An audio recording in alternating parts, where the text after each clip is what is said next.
آج کل آپ کو پتہ ٹرینڈ ایک چل گیا ہے کہ کچھ جو ہوتے ہیں لوگ وہ ایک افطار جو ہے نا وہ ڈنر کرتے ہیں اور اپنے بڑے بڑے یعنی کہ M N A M P S کو بلاتے ہیں یا اپنے عزیز و اقارب کو بلاتے ہیں لیکن غریبوں کو بھول جاتے ہیں. کیا فرق دیکھتے ہیں اس کے بارے میں بھی ذرا ہمیں بتائیں. اچھا، اس میں جو ہماری اسلامی تعلیمات ہیں وہ بالکل واضح ہیں، بلکہ یہ افطار سے پہلے جو نبی کریم علیہ الصلوۃ والسلام کی حدیث مبارکہ ہے ولیمے سے متعلق، ولیمے اس کو ہم اس کے ساتھ جوڑ لیں تو ہمیں سمجھنے میں آسانی ہوگی. ٹھیک ہے کہ نبی کریم علیہ الصلوۃ والسلام نے بہترین ولیمہ وہ قرار دیا کہ جس میں غریبوں کو شامل کیا جائے، ہائے ہائے اور بدترین ولیمہ اس کو قرار دیا کہ جس میں بڑے عزیز و اقارب اور بڑے بڑے لوگوں کو تو بلایا جائے لیکن غریب لوگوں کو، مسکین لوگوں کو بھول جائیں یا اس کو شامل نہ کیا جائے.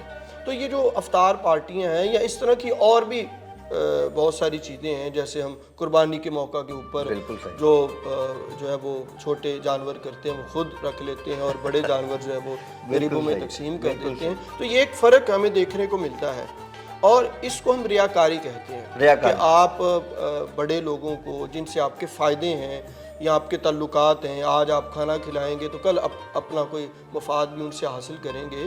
تو یہ ہماری سوسائٹی کے اندر عام دیکھنے کو ہمیں ملتا ہے. اور جب غریب غرباء کی یا مسکینوں کی، یتیموں کی، بیواؤں کی بات آتی ہے تو ہمارے پاس سے وہ مال، وہ ساری چیزیں جو ہیں وہ ختم ہو جاتی ہیں. وہ دراصل اس وجہ سے ختم ہوتی ہیں کیونکہ ہم نے ان سے کوئی اپنا مفاد حاصل نہیں کرنا. انہوں نے آنا ہے، کھا کے چلے جانا ہے، کل کو ہمارے کسی کام نہیں آنا. جو بڑے ہیں، جو لین لاٹ ہیں یا کسی عہدے پر فائد ہیں، ہم ان کی بڑی آہو بھگت کرتے ہیں کیونکہ انہوں نے ہمارے کل کو کام بھی آنا ہے. تو اس کو ریاکاری کے ساتھ آپ تعبیر کر سکتے ہیں اور ریاکاری کو شرک اصغر قرار دیا گیا. شرک اصغر کہ یہ چھوٹا شرک ہے. اور ریاکاری کے متعلق ایک حدیث مبارکہ کا مفہوم ہے کہ کل قیامت والے دن غازی کو، نمازی کو، حاجی کو اور سخی کو قیامت والے دن جو ہے وہ جہنم میں پھینکنے کا حکم ہوگا. تو وہ عرض کریں گے باری تعالیٰ ہم نے جو ہے وہ نمازیں بھی پڑھی ہیں، جہاد بھی کیا ہے، سخاوت بھی کی ہے اور حج بھی کیا ہے.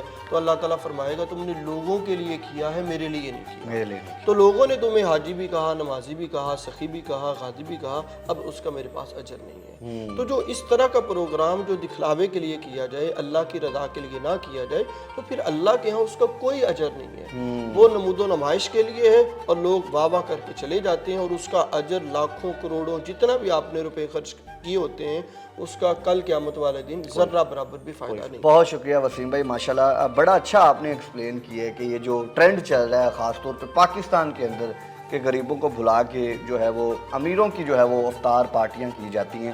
تو سامعین محترم، جس طرح کہ وسیم بھائی نے بتایا کہ یہ ریاکاری کے اندر آتا ہے اور اس کا جو شرک اصغر جو ہے نا یہ چیز کہلاتی ہے اور روز قیامت کے دن اس کے اوپر آپ کے اعمال کے اوپر جو ہے نا وہ افیکٹ پڑ سکتا ہے. تو اس چیز سے آپ لوگوں نے بچنا ہے.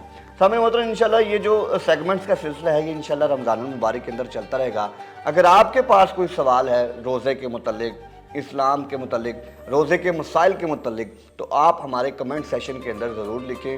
ہم انشاءاللہ آپ کو جو ہے نا اس کا ضرور جو ہے نا جواب دیں گے. اب تک کے لیے اتنا ہی. دعاؤں میں یاد رکھیے گا. بہار رمضان کے ساتھ اجازت دیجیے.